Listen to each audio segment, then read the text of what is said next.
Am I the a-hole for telling my sister there's a reason her kids chose to live with her dad? I, 32 female, have a 14-year-old daughter, Jess. Her father, my husband, died in an accident when she was young, so it's been just the two of us for a long time. As a result, we are very close, and she's a lot more open to me than most kids are with their parents. Around a week ago, she asked me if I could take her to the movies on a date with a guy in her class. I know the guy distantly because they've done some extracurriculars together, and I was thrilled he was my daughter's first boyfriend. I took them a few days ago and they ended up hanging at our house for a bit afterwards. He was extremely polite, and maybe it's just the mom inside me, but I couldn't be happier for her. I went to my older sister's house for a coffee earlier this morning. For backstory, my sister has two teenagers, 16 and 17, who live almost full-time with their dad. They had a very messy divorce around 3 years ago, and both kids choose to live with their dad. The reason for this was because my sister was extremely overbearing on them. She was the kind of mom who believed kids should have no privacy, and she should run their lives until they were adults. I know she had many arguments with them because she would take away their doors, not let them hang out with friends, search through their phones every night, etc. This was the primary reason for her divorce, although she won't admit that. While I love her, as someone who grew up with little privacy, I fully understand why her kids don't want to live with her. My daughter came up in conversation and so brought up her first date. When I explained how it went, my sister laughed and told me that I must be joking. When she realized I was serious, she told me I was a terrible mother for letting my daughter walk all over me and not setting boundaries. She ranted on for a while, but she basically said that 14-year-olds are incapable of going out themselves, and that I was being lazy and neglectful by allowing her to do that. She also said I would never allow my kids to do that. So I replied by saying, "That's exactly why your kids live with their dad." She got very quiet and then told me to leave. When I got home, I started thinking more about what I said, and while at the time I thought I was simply telling her what she needed to hear, now I'm wondering if I crossed the line. Now for the top comments. Not a hole. A hit dog hollers. She was only upset by what you said because deep down she knows is the truth and doesn't want to admit it to herself or anyone else. And she had no problem telling Opie what a bad mom she is. Go figure. All the worst people can dish it out but can't take anything. They just crumble under the weight of their own BS. Amen. Opie's sister could have had a better relationship with her kids if she had eased up. And honestly, probably still could if she would make amends. Instead, she's making herself the victim while judging others for actually trying to care about their kids and have a more open relationship. Not a hole. Your sister thinks holding boundaries is the same thing as making demands, and she'll eventually learn that her children aren't accessories to treat as she wishes without consequence. This right here. Opie's sister emulated their parents, I'm assuming, and thought, it worked fine for me, so it should work for my kids too. But she's too stubborn to admit that was the key reason for the divorce. While it was a low blow, I say Opie wasn't the a-hole for saying it. Sis needs a reality check. Was it a low blow though? The sister had been crapping in Opie's parenting for a while. Also, why would you want to control the lives of your children instead of guiding them to adulthood? Learning about responsibilities and staying safe? I never understood those controlling parents you see so often on the sub. Next story. Am I the a-hole for telling my mom I'd rather spend my vacation at the beach than sleep in her living room? I have been living abroad for almost 2 years, and I haven't visited home since I moved away. Next year, I will have the opportunity to take a month off work with a paid round-trip flight to visit home. This is part of my job's bonus structure. This trip wouldn't be until the late spring at the earliest, but I decided to talk to my family about it now, because I know my parents like to plan trips every year in the spring and summer. My parents live in a 4-bedroom house, which are currently used as a master suite, a guest room, and 2 offices. My dad works from home and my mom's job is hybrid, so hers is also a craft room. My 28-year-old brother has been living in the guest room since last fall when his ex-girlfriend dumped him and kicked him out. He is saving money for a down payment on a house, and this is why they do not charge him rent to live there.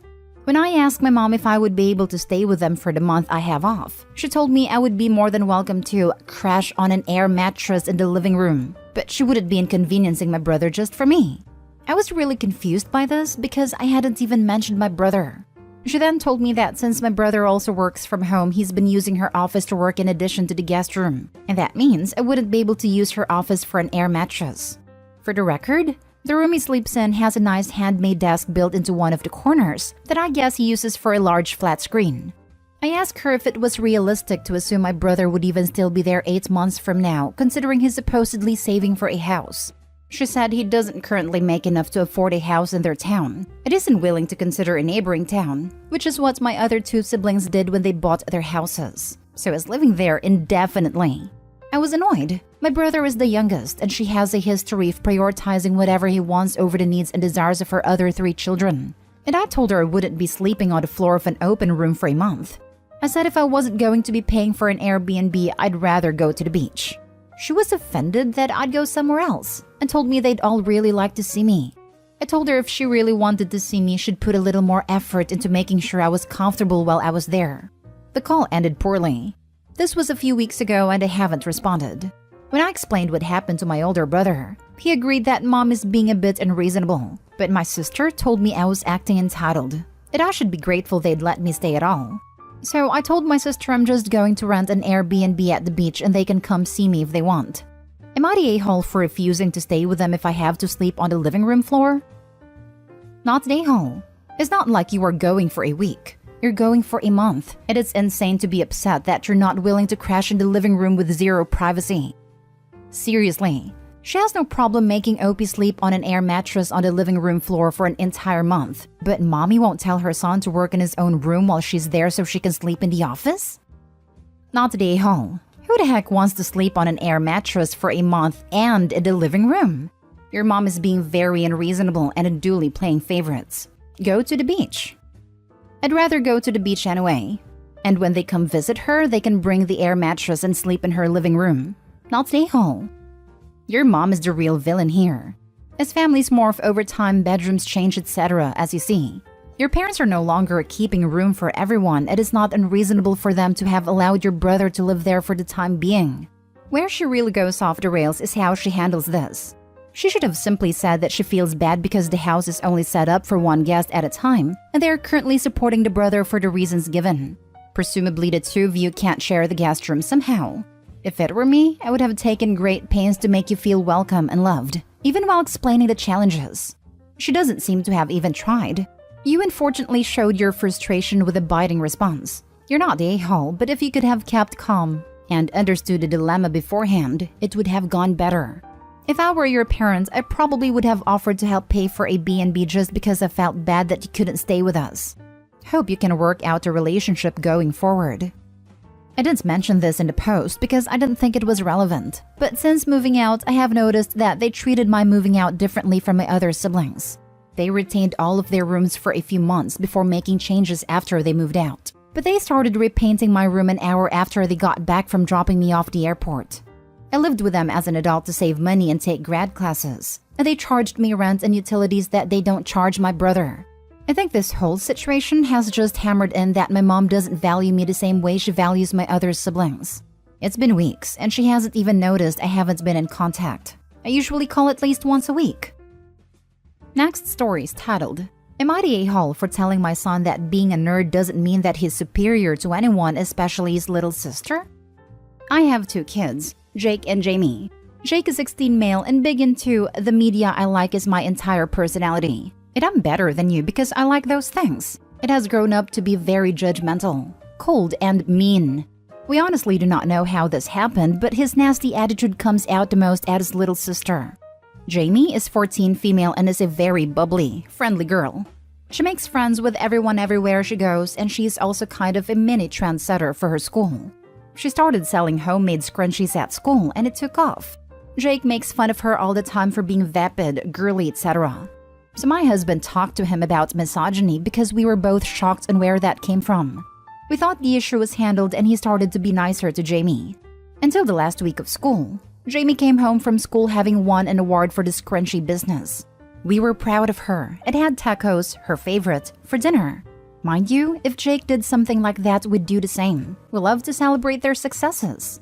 Well, Jake was displeased at dinner and interrupted to talk about his video game accomplishments. We were all very polite and listened and congratulated him. He just looked at his sister and was like, "And I did that by myself," without having to make everyone else hear about it all the time and dressing up like a pick-me to get everyone's attention. I just looked at my husband, then Jake, and said, being a nerd doesn't make you superior to anyone in this family, Jake.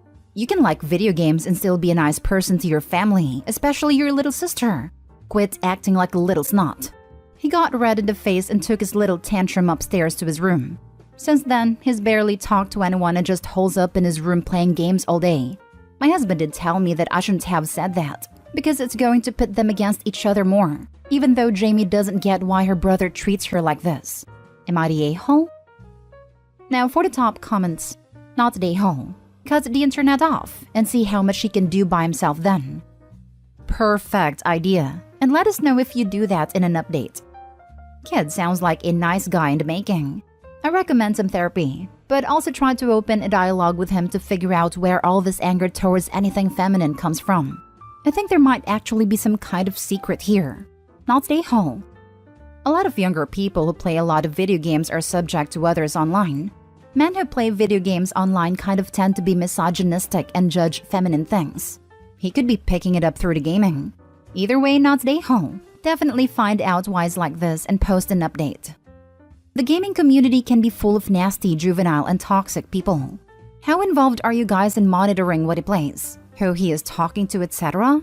Having seen his attitude, his beliefs, and his actions towards his sister, you as his parents don't get to throw your hands up and shake your heads. Get him in therapy or with a mentor, or start having one-on-one time with him to break down these views. They need to be addressed now, else you are going to have a grown man with nasty ideas and attitudes in the world. Step up as parents. Calling him a nerd was stupid and unhelpful.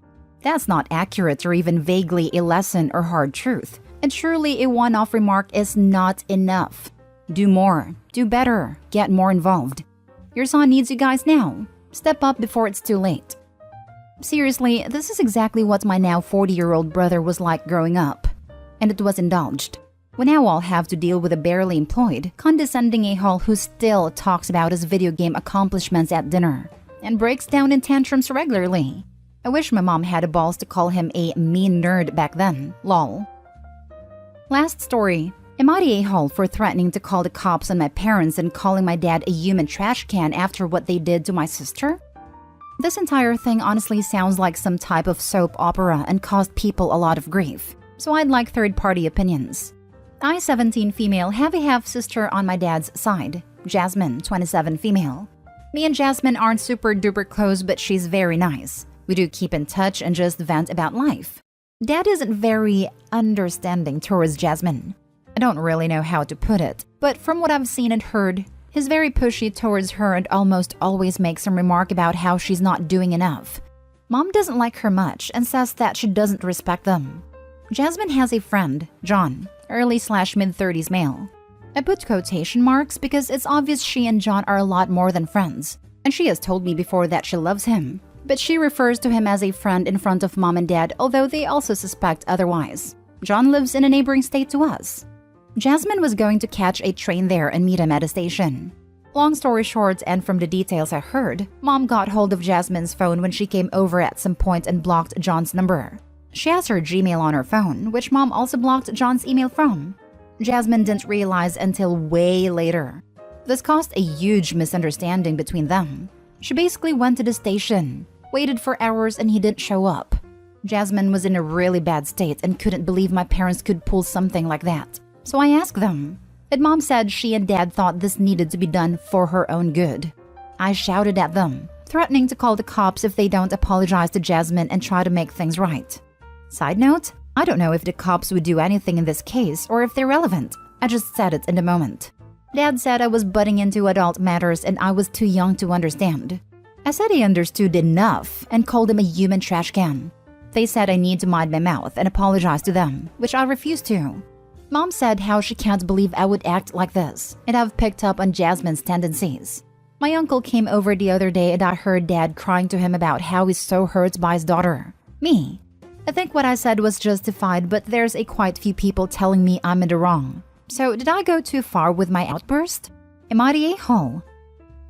Butting into adult matters. Mom said after stealing her adult daughter's phone to block the number and email of a man she is with. It's not even the mom's daughter, it's her stepdaughter. Not the a-hole. But OP, stay close to your half-sister. You've seen what your parents are capable of, and I have a feeling they're going to do this stuff to you too. Not today, Hall. Blocking John from Jasmine's phone was vile and awful. The way the world is today, Jasmine could have been robbed or abducted waiting around a train station for hours. Yes, this was part of my reasoning too. I just felt really bad for her. Despite my parents' thoughts, she really is a very kind person and sister. Your mom could be jealous of Jasmine knowing your dad had another life before she came along. If anything, your parents are like jealous teenage girls that are spoiled. Not stay home. Your parents shouldn't have gone through her phone. Why hasn't she said anything to them? Or has she? She did. They had a whole massive argument. And Dad has said that if she listened and didn't try to argue all the time, they wouldn't have had to do this or something. I don't really know the full details. That's dumb. If she didn't listen like they're saying, it still doesn't give them the right to go through her phone. And she's an adult, so that's invading her privacy. It's still invading privacy of a minor, but saying that as an adult she can do what she wants. It's not like she was hurting anyone by meeting him, so what even is the problem? Am I the a-hole for naming my son after my late brother when my dad had already asked me not to? My older brother died at the age of 17. He and I were very close. We went through a lot together. Our mom got sick and died after we had to watch her fade away slowly.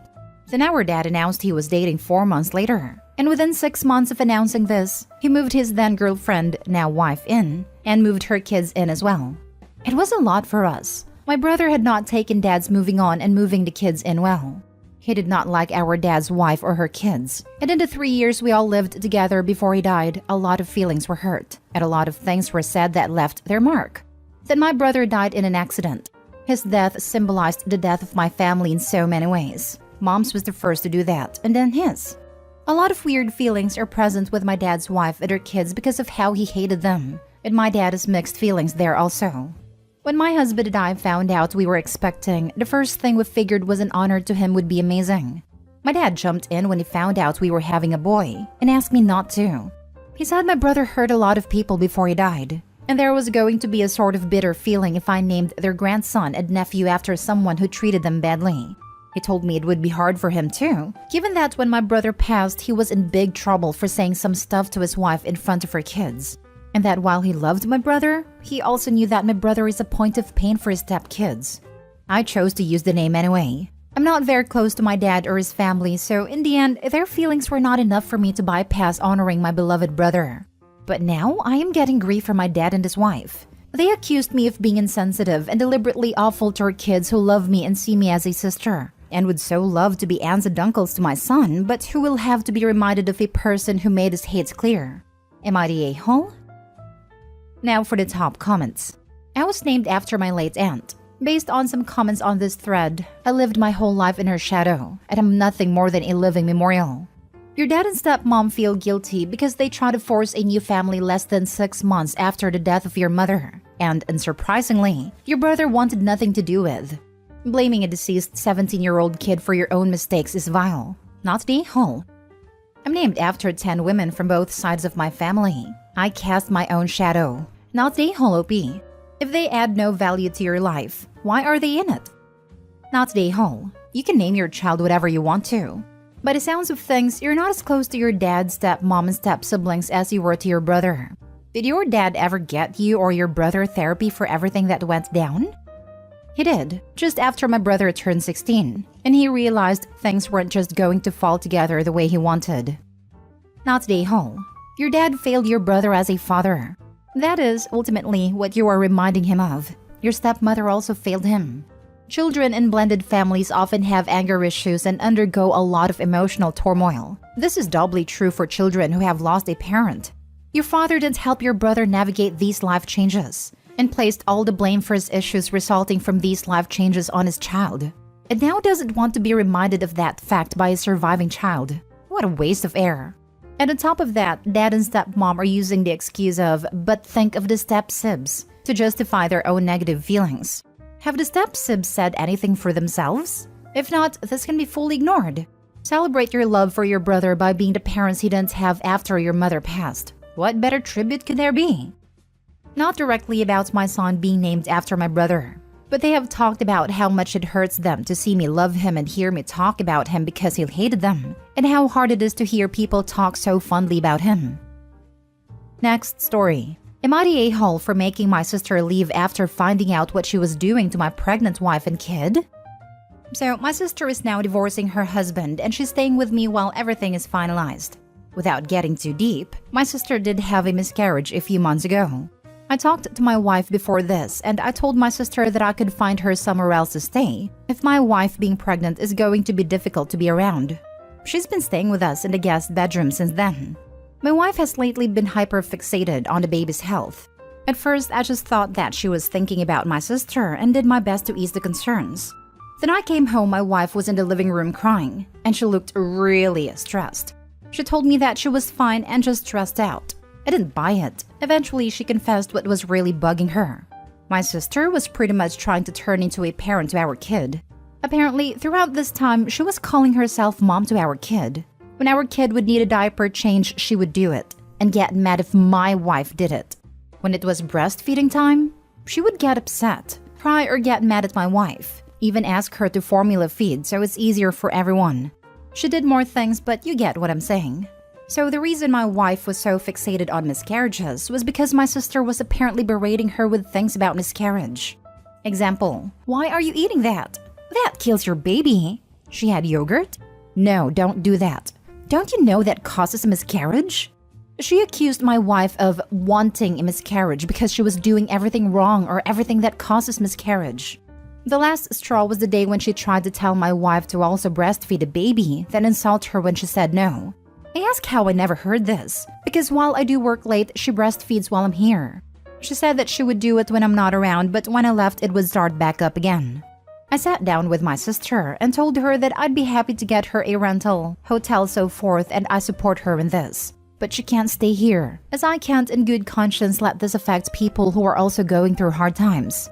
She started pleading with me, saying she would never do it again. I told her that I'll keep helping her with whatever she needs.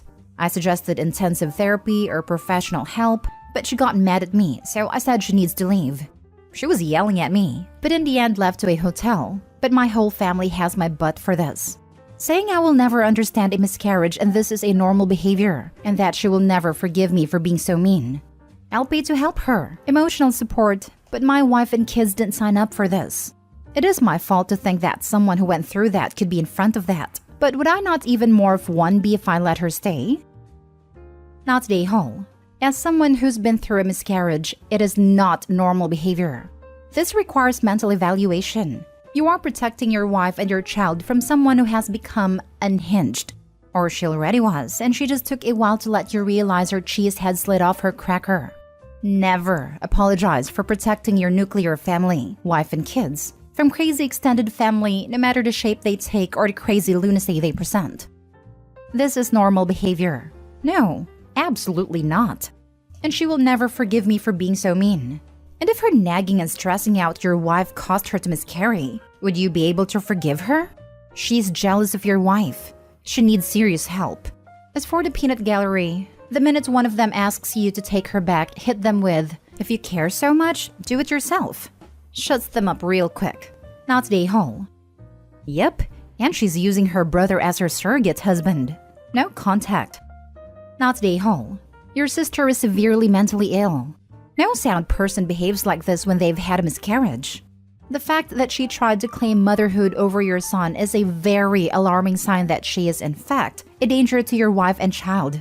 Please take what I'm saying seriously. There are countless cases where women who become mentally unwell after a miscarriage, being unable to have a child of their own, become psychotic and unalived expectant mothers for their unborn child or kidnapped children. If I were you, I would notify all family and daycare that your sister is not permitted around your wife and child, and that it will stay that way until your sister gets professional help and becomes mentally sound. And yet his sister was sound-minded enough not to display this behavior in front of Opie. She knew what she was doing was wrong. Next story. Am I the a-hole for refusing to help someone until they take a paternity test? My brother Drew unfortunately passed away a month ago. Drew was an addict since his late teens and was engaging in all sorts of destructive things, and it tore our family apart. We tried rehab, therapy, support groups, and interventions, but nothing was working. He eventually died of an overdose. A week ago, a girl, Zara, got in touch with my parents online claiming to be pregnant with Drew's baby. My parents got too overwhelmed to talk to her, so I messaged her from my own account to continue the conversation. I already recognized Zara. She was Drew's ex-girlfriend from high school. Zara said she just found out she was around 10 weeks pregnant and that she was really struggling for money and could become homeless very soon, and asked if me or my parents could help her out. After doing my research, I told Zara that she needs to do a paternity test first. Even though Drew is gone, the test can be done with our dad's DNA. I even said I'd pay for the paternity test. Zara got offended and upset and said she thinks I'm horrid for calling her a liar. She sent me a voice message of her crying, which I thought was a bit out of the blue. I told Zara she can either take the test or not, but we aren't giving her any financial help until she takes the test. Zara left me on read. I told some of my friends about the situation and they think I could have been more understanding and kind to Zara. Now for the top comments. Not the a-hole. A woman, out of the blue, contacts your traumatized and grieving parents and says she is carrying your late brother's child, but wants you to send her money and gets all kinds of angry and manipulative when you won't just pony up, no questions asked. No. You were plenty understanding and kind to offer to pay for a paternity test.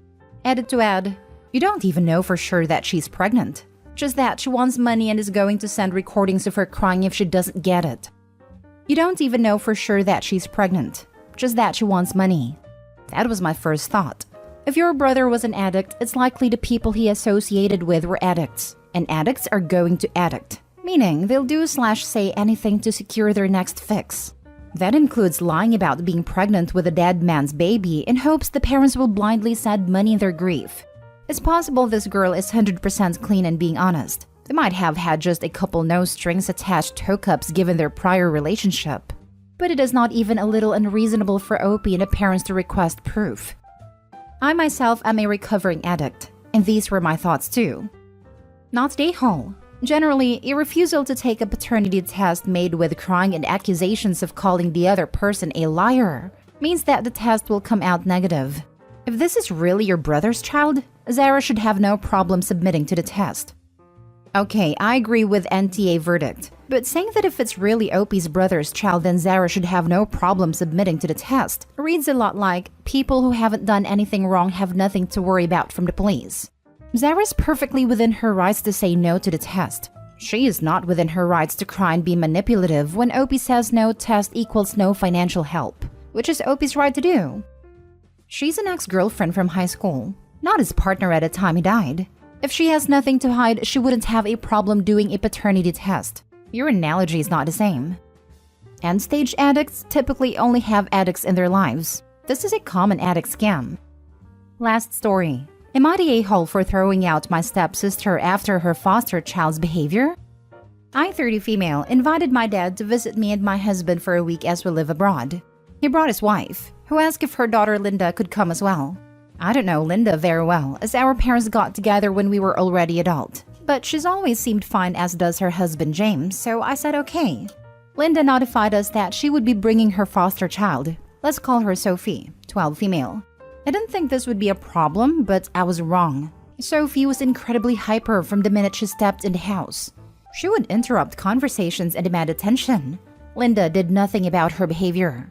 The first few days were long and arduous, with Sophie complaining about every activity and meal without fail, and dictating the running order of everything. Because if she didn't get her own way, she would have tantrums like a toddler and swear like a sailor. She also damaged some art supplies I let her borrow to paint with, and damaged the desk in my husband's study. We were all fed up, but felt sorry enough for Linda and James having to put up with it all the time that we didn't say anything. She also developed what I consider an inappropriate and weird fixation with my husband. She would demand to sit next to him at restaurants or at home, ask to hold his hand when crossing roads, and just generally latched onto him. At one point, she even tried to sit on his lap. The final straw was when we were all eating dinner at my apartment before me, my husband, James, and Linda were going out for the evening, and the parents would watch Sophie. Sophie was whining that she wasn't allowed to come, and Linda said it was an adults-only evening. Sophie finished her food and left the table, and 2 minutes later, we hear something smash. We all rushed to the lounge to see that a very expensive ornament has smashed on the floor, and Sophie is standing there looking smug. She said it was an accident, but none of us believed her. Linda offered to pay for the damage until she found out the cost, and had the decency to be mortified and apologetic. But I had it. I told her to pack up the kid and go. She might be committed to this, but I didn't commit to property damage and having my life run by a child. Linda and James pleaded that Sophie was just feeling upset and insecure, but I'd had enough of cutting slack of everyone involved. Eventually, they left to stay in a hotel. My dad's wife was beside herself and said I should have had more compassion for what Sophie's going through, meeting new people and traveling for the first time, etc., and maybe some of her attitude can be explained by that. It's not a majority. And while my dad is on my side about not wanting her around, he said it was a bit much to throw them out immediately. But I don't see why I should have to put up with the destruction in my own home and foot the bill for the privilege. What was the kid going to destroy next? Am I missing something here? Am I the a-hole? Okay, first of all, the thing with your husband. That's how men get accused of stuff when they refuse the child's attentions. That's a major concern already.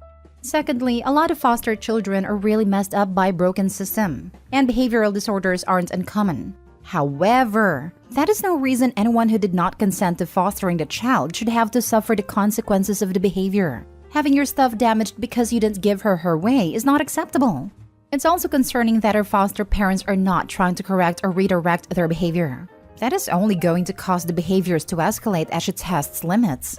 Long story short, you do not have to endure a child with unmanaged behavioral issues who is destructive and possibly acts out in an adult manner towards your husband. Not a hole. Honestly, that's what I started to worry about when I saw how vindictive she could be. My husband can't stand kids. He didn't even really speak to her, so we were absolutely baffled why she liked him. But it's better to be safe than sorry. Not a hole. The girl's behavior toward your husband could be an indication that she was somehow victimized in her earlier years. This was not a normal behavior. I would urge your father and stepmother to push to get the girl into therapy if she's not in it already. It's unfortunate that she may have been victimized, but her behavior shows how vindictive she is. She could have said her husband got inappropriate with her and blew up their life. I hope he's nicer than me. They would have been told to get a hotel during the first tantrum. Update. Am I the a-hole for canceling a trip because my fiancé's ex and her baby are coming? Original post. I, female 32, have been with Kyle, male 37, for 2.5 years. We got engaged 6 months ago. Kyle has been divorced for over 5 years now. He was married to Elena, female 37. They have a son, Grayson, male 8. Elena has a toddler from a guy she met after her divorce and dated briefly. Ella, female 2.5. Grayson is a wonderful little kid. He has his room in our house and he is so loved by all of us. Kyle and Elena are good friends and co-parenting great. The problem I have is she is everywhere. Beside holidays and birthdays, which I understand, Christmas, Grayson's birthday, Thanksgiving, Elena and her baby are pretty much invited to any family functions, such as Kyle's birthday, Kyle's parents' anniversary, my birthday. Yes, Kyle invited her to my birthday, even our camping trips. I've talked to Kyle many times, but he thinks I'm being insecure for no reason and making a big deal about nothing. I booked a trip to Mexico for January for me, Kyle, and Grayson. Then, Kyle told Elena that on the last week of January, we will have Grayson for extra weeks since he is coming with us to Mexico. Apparently, Elena managed to ask him about our trip dates. Details. I saw on Facebook she was posting about swimsuit shopping for upcoming trip. Kyle texted her and asked her if she's going somewhere that week too. She said she researched our hotel and I took advantage of the same deal as you guys. So I guess we will see you there. Haha. I told Kyle then we are canceling the trip, and he said he can't because tickets are non-refundable. I told him that I'm not going. I want for once have a family vacation without his ex-wife. I want a family vacation without his ex-wife, but Kyle thinks there's nothing we can do now. We need to address this for future plans and be more clear about boundaries. Now for the top comments before reading the update. Why are you with this guy again? I know it can't be because he's that good in bed. No way in hell. Or maybe he is, and that's why his ex is still into him. He's got her hypnotized too? You don't have kids with Mr. Have My Cake and Eat It Too. You can walk away. I would strongly suggest doing so. Because they're not just co-parenting. He's banging her. OMG, I laughed really hard at the first part. No, he is not. Lol. He is okay, but not great. Overall, he is a very kind and loving man. He just can't say no, and his ex walks all over him. No, I don't have kids and I'm seriously thinking about ending this before it's too late. Because I'm nosy, why did they get divorced? If it's kid-related stuff, fine. But the rest? Is he actually inviting her or is she inviting herself and he doesn't like saying no? Don't marry him unless he starts having boundaries with her, or this will be the rest of your life. Not the a-hole. He got divorced because, as Elena said, they became roommates, even sleeping separately for years. They went for counseling for a long time, but they both decided it was not working out. Kyle moved out, trial separation, then they got divorced. She met another guy, got pregnant almost right away, then broke up with him when their baby was an infant. Not the a-hole. There's good co-parenting and there's this. It's nice that they're friends, that they and you are great with Grayson. But you not getting any alone time will drive you apart. And Elena's reveling in it. Elena is a single mom and probably wants to get back with Kyle. This isn't right. Your boyfriend is not looking after you properly. He needs to back up, or this will not work for you and Kyle. Kyle basically has 2 wives at this point. OP needs to put her foot down, and he needs to grow a spine. My husband's ex would show up right after he left for work, at 6 a.m. She would bring me donuts, start cleaning and folding the kids' clothes, asking me my intentions with her ex-husband, since they clearly are still united in effort, blah blah blah. It was bizarre, but the donuts were nice. I could do without her just walking through the door though. Now for the update. First of all, thank you for every single comment. I read all of them. Kyle came home late last night, since he was working on a project with his coworker. He saw me awake and got surprised and asked, "Is everything okay?" I said, "We need to talk." I basically told him that either he tells Elena to cancel her trip and establishes boundaries, or we are done. He said, "Oh my god, are you still on this? I'll talk to her for future events. Let it go for Pete's sake." I said, "No, this has been my life since we met. She and her baby are always in my hair. I get upset, you convince me to let it go this time, then it happens again." I reminded him that last June, we hosted Elena's baby's birthday at our backyard and paid for and did everything, and he told me to let it go. Where is the limit? Will she be invited to our wedding and be in a bridal party? Will she be at our honeymoon? Will she be at the delivery room when I give birth? He said, "We are both tired. Why don't we talk tomorrow?" I told him I can't wait until then. "Will you ask Elena to cancel her trip and tell her about my boundaries?" He said, "I can't make her do anything as she's no longer my wife. I can tell her you don't like her and you can't stand her. Happy?" I said, "I don't feel like I'm ever gonna be your wife. She's more your wife than I'll ever be. She just doesn't like to put out, so you got me for that." That's how I feel. I feel so unloved. "If we break up and Elena takes you back, would you get back together with her?" He said, "Stop. You know how much I love you. Why are you saying these nonsense?" I asked again and again. He said, "What do you want me to say? That if I'm single, will I work things out with Elena? I guess." I got my answer. I gave him the ring and said, "I'll leave tomorrow morning." He said, "What? Are you serious? What is going on tonight?" He started saying how we were gonna get married and have babies. He knows I left my previous boyfriend because he didn't want to get married, and he begged me to not leave before the holidays. He suggested staying and starting counseling in January. I told him, I really don't have energy or time for this. He started crying. I was awake all night crying on and off. In the morning, he made me breakfast and hugged me, which was so uncomfortable, and said, "Please don't end it permanently. Let's be in touch and work on our relationship." I told him, "No, I just can't. Sorry." Again, he cried and left for work. I talked to my brother in the morning, and he and his girlfriend will let me stay with them until I find my place. I wrapped the Christmas gifts, for Grayson mostly and him, and left them under the tree so they can open them on Christmas morning. He asked if I'd at least join them for Christmas morning. I said no. As for the tickets, they were on my credit card. I'll call Air Canada today to see if I can transfer them to my brother and his girlfriend. I'm so grateful for letting me stay at their place. Sorry commenting again, but he legit wanted to paint you as the bad guy and say you didn't like her, instead of telling her that she was overstepping. Damn OP. I'm calling it now. He'll get back together with her. Heal yourself from this relationship so you'll never accept crumbs for a relationship. That's what hit me the most. I'm gonna tell her you hate her and cannot stand her, instead of telling her that I'm his future wife and respect her boundaries. Throwing me in front of the bus. Wondering how his ex would react. Lol, I was thinking the same thing. She may be like, "Oh damn, I was just having fun stringing him on a bit and screwing with him, but now that OP has dumped him, he's going to be all up in my business 24/7. She may be getting exactly what she deserves too. Depending on what the ex-wife's motives are here, she may be like, "Dude, you never told me I was crossing a line. If you would have said I was making OP uncomfortable, I would have backed off. I thought you both wanted me there. Are you stupid? You better get her back ASAP, because I don't want you back. Or she may have gotten what she wanted all along, which is her ex-husband back, of course not acknowledging that the same problems that existed before are going to be right back. OMG, I'm so thrilled you nailed this before a wedding or a pregnancy. You were, indeed, just going to be third-wheeling in their prefab world. You deserve better. Go get it. Except Elena doesn't want to be in an actual relationship with him. I think she wants the relationship but not the sex. That seems to be what the whole situation is implying. And that if Elena had more sex with him, OP's ex wouldn't have split from his wife. That's what I took from that. Or he was trying to create a sister-wives thing. One is his emotional wife and the other is his bandmate. So thank God OP broke up. No one should stay where they aren't loved. Well, according to OP in comments on her previous post, he isn't very good in bed, and she needs a toy to finish. So that may be why Elena doesn't want the intimacy part. Heck, OP said she was with him because he's a really nice and kind person. Next story. Am I the a-hole for ghosting my girlfriend of 8 years and not giving her money for our trip? So about 2 months ago, me and my girlfriend of 8 years took a trip together to Europe for 2 weeks.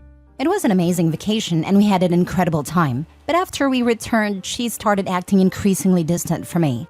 She went to a wedding and had a +1 but didn't invite me or tell me about it until a few days before. Then she ignored my calls while I was away on a business trip and never texted to return them until after I got back. When she finally picked up, I asked her what happened in a very nonchalant and unaccusatory way, and she didn't give any sort of solid answer. When I pressed her about it, she always gets upset at me if I don't call her back, even if it's just like an hour later. She just screamed at me, "I didn't feel like talking to you. How about I never talk to you again?" And hung up. Tried calling her back, she didn't pick up. Sent her a text a day or two later, no response.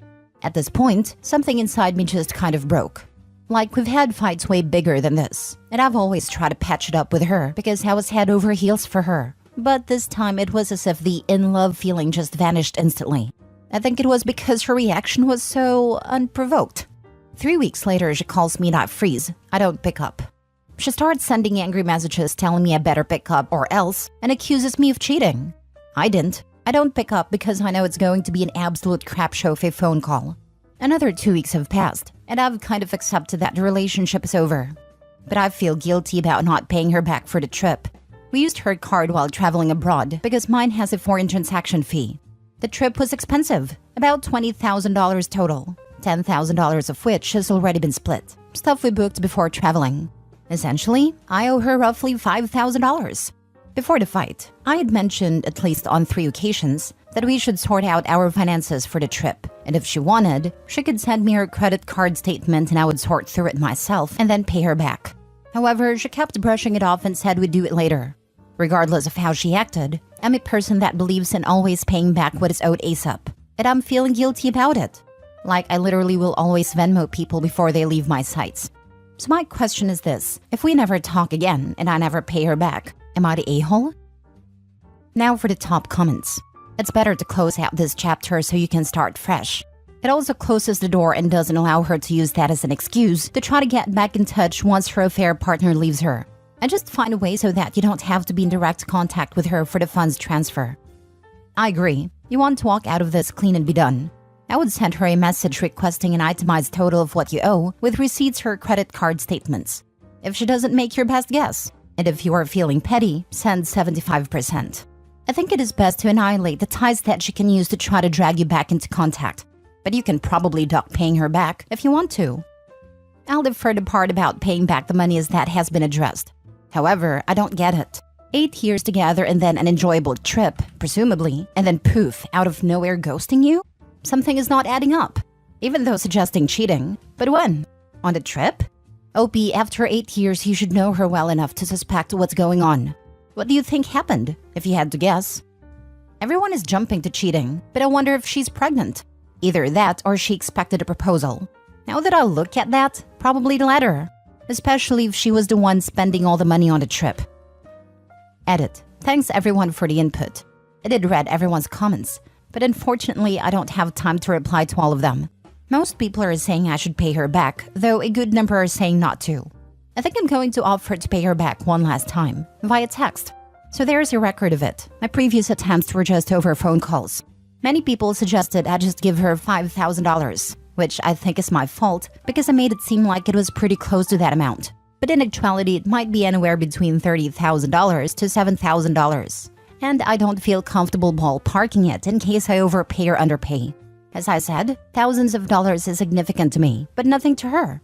So I think I'm just going to ask her to send her a credit card statement and that we both go over it separately to determine the amount. Also, lots of people said she's upset because I didn't propose on the trip. That isn't it. We've discussed marriage. She wasn't ready, and I had told her that I wouldn't propose again until after she told me she was ready.